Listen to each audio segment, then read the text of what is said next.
रक्षाबंधन पर। बहन और भाई का संबंध क्या है? रक्षा सूत्र को लोगों ने बिगाड़ दिया। आज के जमाने में तो रक्षाबंधन का भी महत्व लोग नहीं जानते कि कैसे रक्षा सूत्र बनना चाहिए, कैसे रक्षाबंधन होना चाहिए। उसका भी विशेष महत्व होता है भाई, उसकी भी मूलता होती है।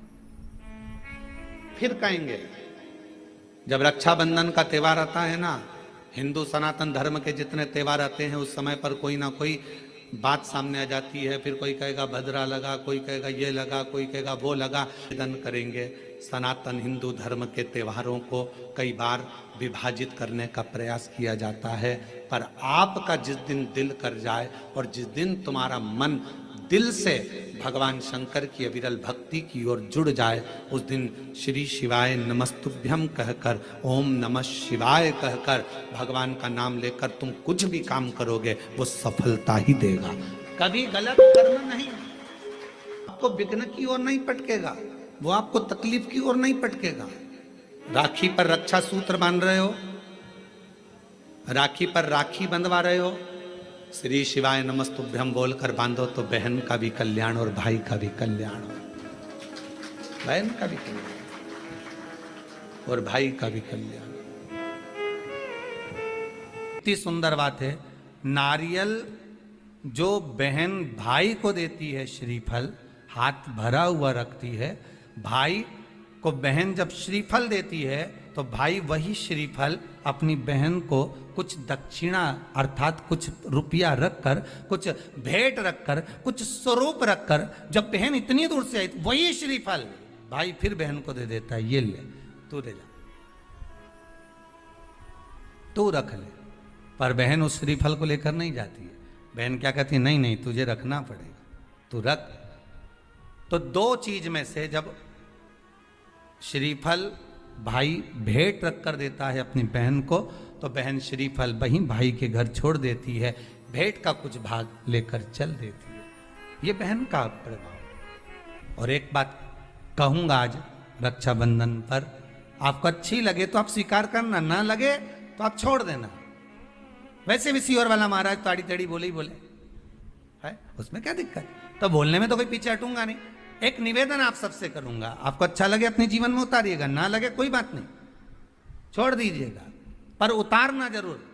बहन से प्रॉपर्टी के चक्कर में कितना भी झगड़ा चल रहा हो, बहन का भाई से एक मकान के चक्कर में कितना भी झगड़ा चल रहा हो, संपदा के चक्कर में कितना भी झगड़ा चल रहा हो, तो भी निवेदन करूंगा, बहन और भाई तुम खूब लड़ो प्रॉपर्टी और जमीन के लिए, पर रक्षाबंधन के दिन कम से कम एक दूसरे के नहीं भी जाओ तो फोन लगाकर जीजी और बहन भाई से, भाई बहन से एक बार तो बात कर लो, क्योंकि धन अपनी जगह रह जाएगा साहब, वहां धन नहीं जाने वाला, आपका व्यवहार जाने वाला है, आपका प्रेम जाने वाला। माना उसने कुछ भी करा हो, अदालत में केस लगा दिया हो, 25 केस चल रहे हो अदालत में, 50 बार तुम्हें पेशी पर जाना पड़ रहा हो, 50 बार झगड़े हो गए, 50 बार तलवार लेकर खड़े हो गए, डंडे लेकर खड़े हो गए, एक दूसरे को मारने को तैयार हो गए, पर निवेदन है एक माता के गर्भ से तुम जन्मे हो, कम से कम उस माता के दूध का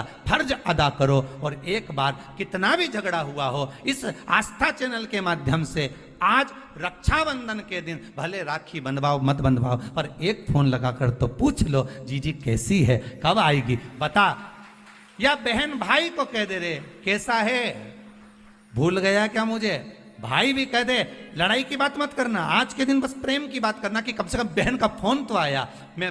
मेरा मन कहता है, मेरा दिल कहता है कि शायद दिवाली पर जितनी आतिशबाजी नहीं हुई होगी उतनी आतिशबाजी आपके दिल में होगी, कि जिससे केस चल रहा है वो फोन लगाकर पूछ रहा है कि भाई ने पूछा बहन से, बहन ने पूछा भाई से कैसे हो, भाभी से बात कर लो, थोड़ा बच्चों से बात कर लो। माना अदालत में देखा जाएगा, लड़ाई झगड़े सब होंगे, सब कुछ होगा, कौरव और पांडवों की कथा तो देखो रे कितनी सुंदर है।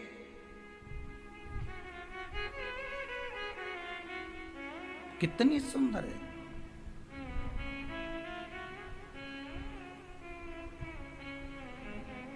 पांडवों की बहन सुभद्रा राखी बांधने कौरवों को जाती है, कौरवों की बहन राखी बांधने के लिए पांडवों को जाती। जरा विचार करिए,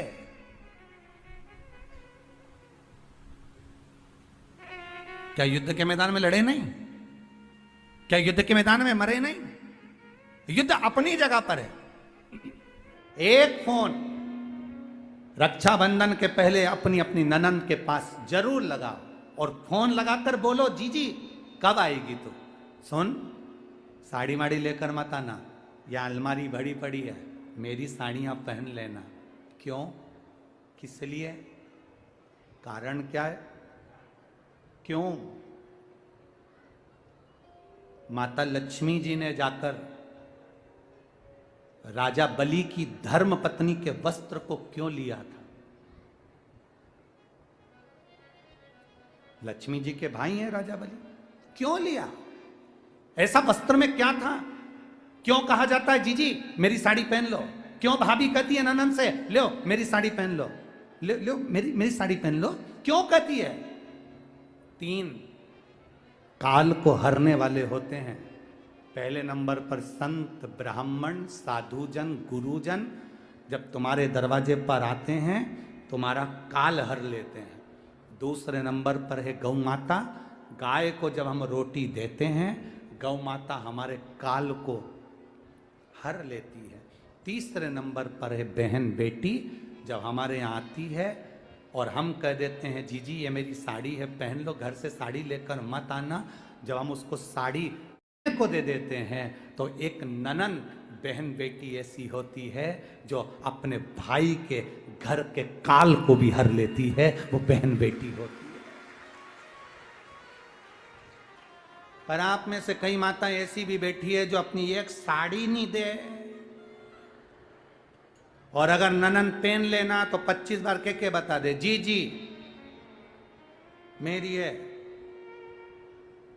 जी जी अच्छे से बैठो साड़ी फट जाएगी, मेरी है। अब वो कहे सुतो का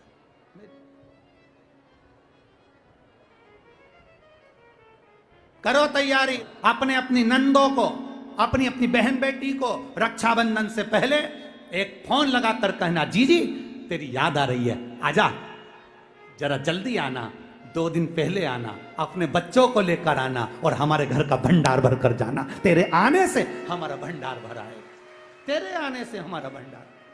वाह, कितना भी झगड़ा हो, भले बोलचाल नहीं हो, तुम्हारी लड़ाई हो रही हो, झगड़ा हो रहा हो, तो भी मेरा निवेदन है एक बार अपनी नंदों को फोन जरूर लगाना, एक बार जरूर कहना। भी फीके हो गए, इतना फीका कर दिया विरोधियों ने, इतना फीका कर दिया विधर्मियों ने कि जब देखो जब त्योहार आता है और ये अपनी चाल चलना प्रारंभ कर देते हैं। मावा नकली है, दूध नकली है, मावा नकली है, दूध नकली है, और इनकी निगाह में वो चॉकलेट असली है। घर के पकवान नकली, घर का भोजन नकली, भारत की भूमि पर बनने वाला पकवान, गुलाब जामुन, इमरती, भजिया, पकोड़ा, खोपरा पाक, अपने घर में बनने वाला गुजिया, पपड़िया, सब नकली है। बस बाजार जाओ, रक्षाबंधन का त्योहार है, एक टॉफी भाई बहन को, बहन भाई को दे दे, और इसको त्योहार कहते हो। त्योहार वो होता है जो घर की माँ घर में मिठाई बनाए और बच्चों को खिलाए, उसको त्योहार कहते हैं।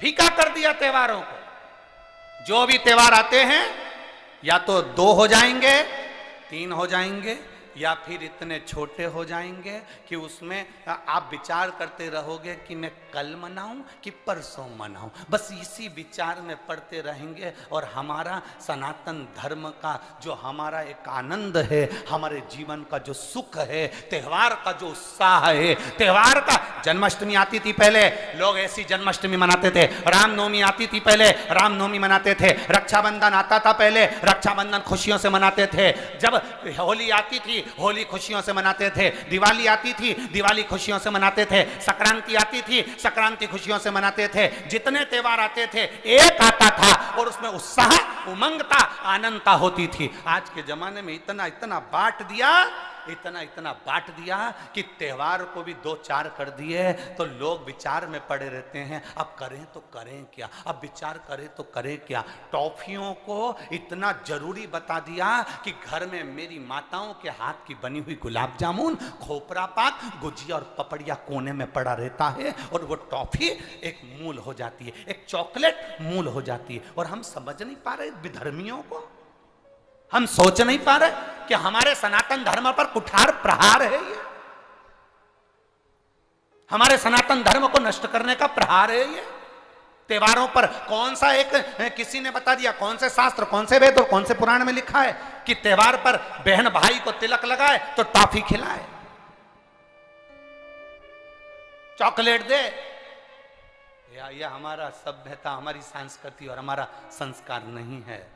यहां तो यह नियम है, बहन भाई को जब राखी बांधे तो बांधने पर उसने अपनी माँ से जो मिठाई बनाई हो वो थाली में रखी हो और बहन भाई को और भाई बहन को खिलाए तो माता पिता का आशीर्वाद उसके शरीर में पहुंच जाए, उसके जीवन में पहुंच जाए। हम किन ओर जा रहे हैं?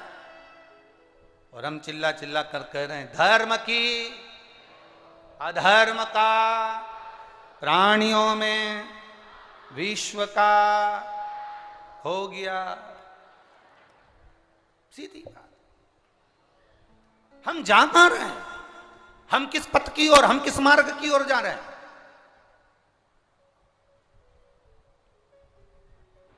भ्रम में पड़ गया, विचारों में पड़ गया, हम भ्रमित हो रहे हैं, भ्रमित। एक ने कह दिया, सियोर वाला महाराज कहता है शंकर जी पे चढ़ा हुआ जल पीना चाहिए, सियोर वाले महाराज कहते हैं बेलपत्री चढ़ी हुई खाना चाहिए।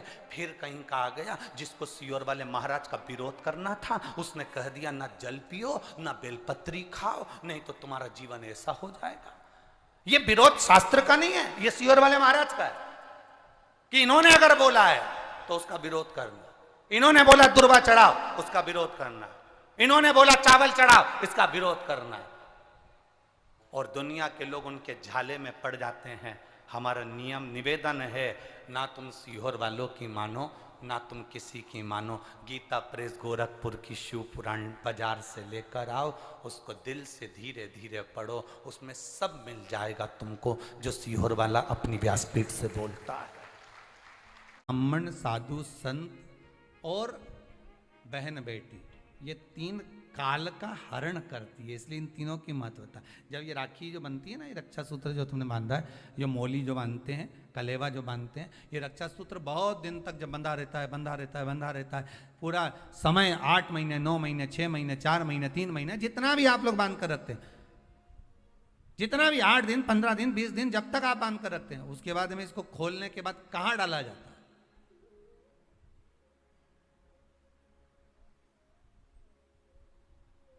कहां दिया जाता है इसको?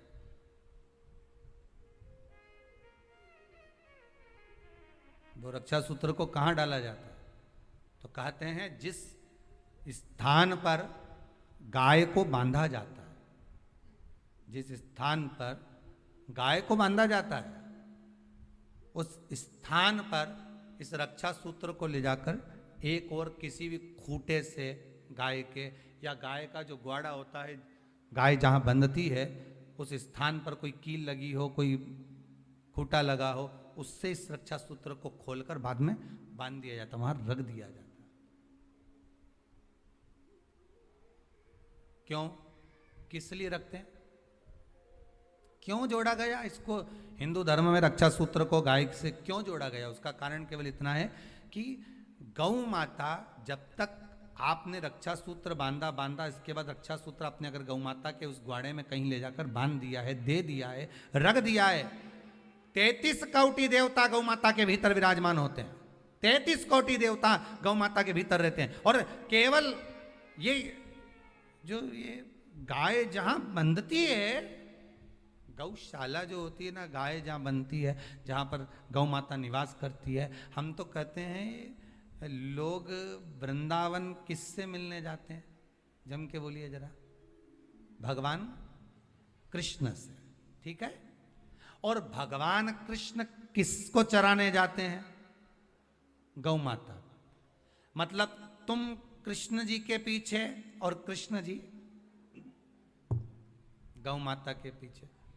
क्यों?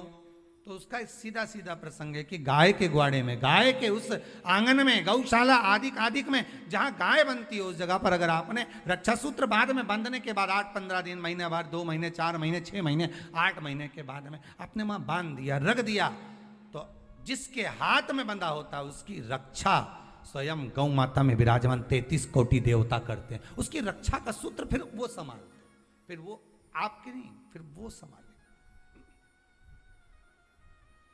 कोई बड़ा काल आ रहा है, कोई बड़ा एक्सीडेंट होने वाला है, कोई ग्रह बेकार हो गया, उसको फिर संभालेगा कौन? वही गौ माता। गाय, बेटी और संत, ब्राह्मण, साधु, सन्यासी, तपस्वी, साधक, उपासक ये संभाल लेते, ये संभाल।